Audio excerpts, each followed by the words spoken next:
Ce qui peut s'abonner dans c'est purement simple et gratuit. C'est-à-dire que s'abonner eza ya ofele. Ce que vous avez na téléphone, talaka na sa téléphone ba komi s'abonner na rouge. Fina kaka wana ko s'abonner nyonso ngo wana. Ce qui peut nanda ku ya zwaka ka télécommande kende na télévision.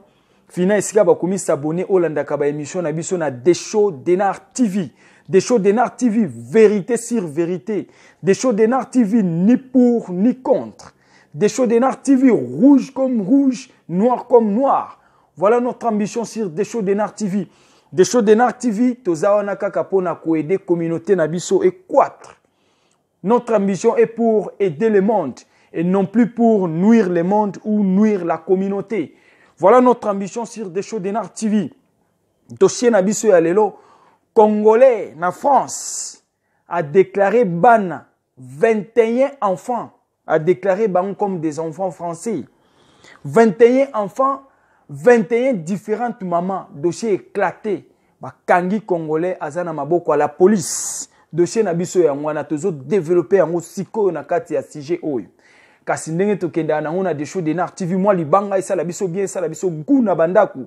Maman Elisa Miguel, Maman Tonda Boboto, Maman Tonda Conseil.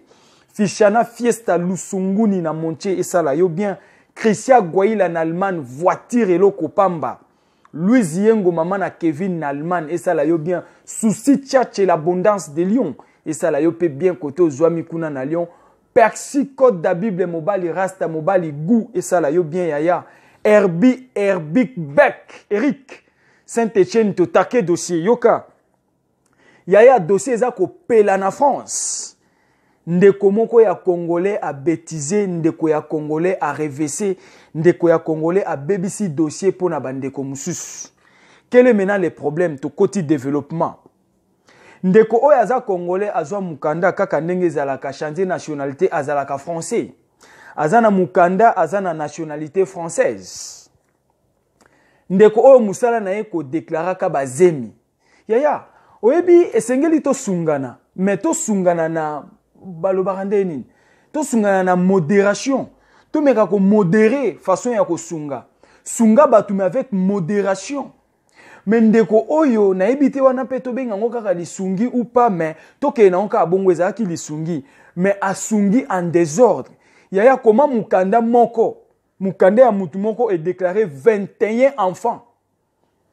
Et déclaré 21 enfants, 21 femmes, 21 différentes mamans. C'est pratiquement impossible. Dossier à papa Oezandeni, papa Oyaza en France. Papa Oyaza français. Ba pesa ye mukanda na ba français, ye musala na ye ko déclara kaka bazemi.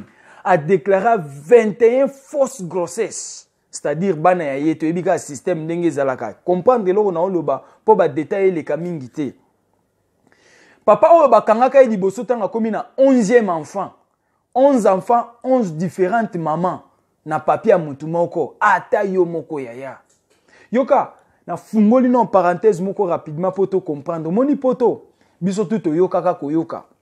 Biso tuto yebaka soko ye poto bandi ko buka, ozo lokota, ozo tinda na Congo, ozo buka mbongo, ozo buka ngolo kwa makasa na banzete tozo tinda na ba famille tonga banda ko to tinda mituka. Yaya biso tuto yebaki ndengwa ko koma na poto, tout est bon. Or ce n'est pas le cas. En deuxième lieu, tu es que soko zu mukanda na poto yaya obongi, nzoka c'est le cas contraire. Ko zwa mukanda na poto ndeba problème siko e latio pende ya kolata. Yaya mikanda na bango oyo na ebite tolo bango ndenge nini. Eza na batu bazu mikanda na poto bakoma ba fainéant. Eza na bamsu bazwa mikanda na poto yaya ba kokola muka 5h te po bake musala. Yaya zwa mukanda na poto kende siko la muka 5h o kende musala to ndima yo. C'est ça problème ezande wana. Kende musala bandima yo. Plupart ya batu bazo koka ko kende musala te. Ba komi ba fainéant. Bazo zela kaka 400 euros, 500 euros ya CAF allocation familiale ya ngwana kaka nde bazo vivre nango mwa fufu kaka ya kolia. Et le reste CAF afuti ndako ba futi bango ba aide ya ba aide familiale afuti courant gaz c'est tout. Batu baza ndengo wana na poto la vie est difficile en Europe.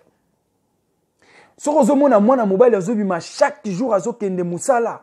ozomona mwana mwasi azokende chaque jour azokende musala, c'est-à-dire azana souci ya vie na ye, azana souci ya kokokisa oya yaki kosala na poto. Voilà le problème. Ba mingi na poto bazana mikanda me ba okokosala na mikanda wana te. Ba vandi wana ba échantillon na ba papier na bango bazana eloko ya kosala na mukanda te. To take dossier ya papa o rapidement 15 minutes aussi ça. Papa oyo a déclaré que bana komi na 11e enfant, 11 différentes mamans ou 11 différentes mères. Ba kanga ki na la police. Ba libéra kaye. Ba bengi na ba association o ezalaka na ba aide ya ba papier kuna na Paris ba expliquer problème à papa oyo. Ba meka ki ko expliquer papa oyo que non omoni dossier na yo est atteint et atteindre niveau okoki sous ko déclarer moi na te parce que tu as beaucoup déclaré comme des enfants en France. 11 enfants c'est trop et c'est débordé. Papa oyo nzoka yoka kité. Papa oyo a déclaré kabana chaque tête 4000 € à chaque tête. Ndeko moko ya Congolais asalaka na gouvernement français. Azana service ya sécurité po totanga kombote. Ndeko asolola na papa oyo. Que yo ndenge eza wana dossier na yo RVC ko mekalisus ko déclarer moi na te na mukanda na yo. Bakanisa ki ndeko yo kinzoka ndeko yo ka kité ki fainéant. Ndeko oyo a bandil sus ko déclarer bana a déclaré 21e grossesse. C'est-à-dire 21e enfant. C'est-à-dire 21e maman. Baboulié lissus. Ah, mais monsieur oyo tozomona même kombo ezozonga. Batala na dossier we azamutu oyo bakangaka déjà en avance. De 11 à multiplier par 2 à kena 21. Bakangi Congolais oyo. Babotoli Congolais oyo nationalité na ye. Congolais atikali sans papier. Et il risque batindika ye na mboka. Azoko risque batindika ye na mboka. Ba expulser ye, ba refouler ye parce qu'atikali sans identité, sans papier. C'est-à-dire sokazana ba avocat ya bienté en France, ndeko oyo azokende Congo. Tala dega oyo ndeko oyo sali. Eza makambu ya soni na minutes oyo. Soki oza na besoin sala ba dossier ya ba déclaration ya bana. Yaya luka oyeba soki dossier eza na niveau nini. Luka oyeba tension ya problème oyo eza na niveau nini. Keba okende ko kanga malogola ndeko oyo. Ndeko oyo a BBC dossier, ndeko oyo a sumbeli dossier ya ba déclaration ya ba enfant français. C'est-à-dire, à un moment ekokoma po déclarer moana. Il faut boleka par les examens médicaux ou les examens médicaux. Tout chango ndengo wana pluriel. Ekokoma à un moment donné po okende ko sa la déclaration ya moana même ya yo moko. Il faut boleka na ba examens médicaux. Pourquoi? Parce que Congolais biso tozalaka soki toyoki kop. Toyaka jamais avec modération. Congolais soka yoki kop ayaka kaka ti a BBC kop wana et RVC a soubeli courant makamunyo sope suki wana. Na minute o na France ezaya ko yinda.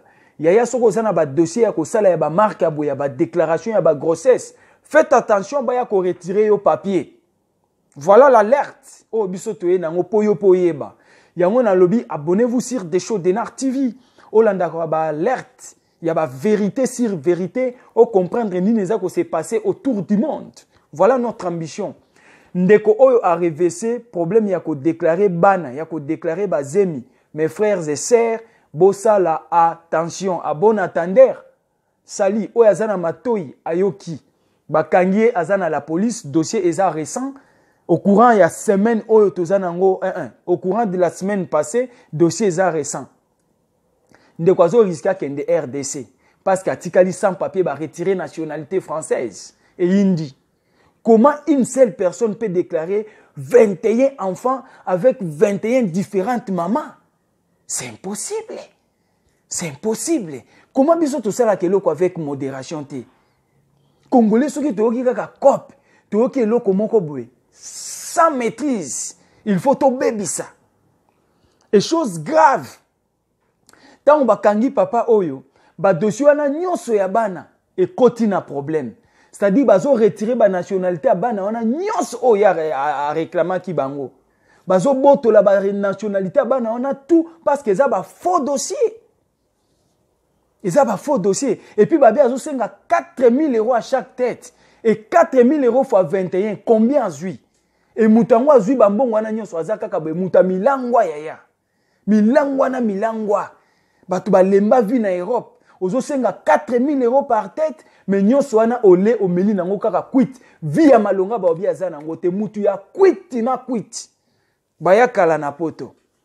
Ce qui te lobby oh te non, vérité sur vérité, rouge comme rouge, noir comme noir. Voilà notre ambition. Merci beaucoup bozala brancher sur Desho Denar TV. Bozala kaka wana soki opo s'abonner nante c'est pirement simple. Tala kaka na sa téléphone sozo ta en téléphone ba komi s'abonner, fina ono s'abonner soki nanda ko abonnez-vous, olanda ka ba émission na biso na Desho Denar TV. Partage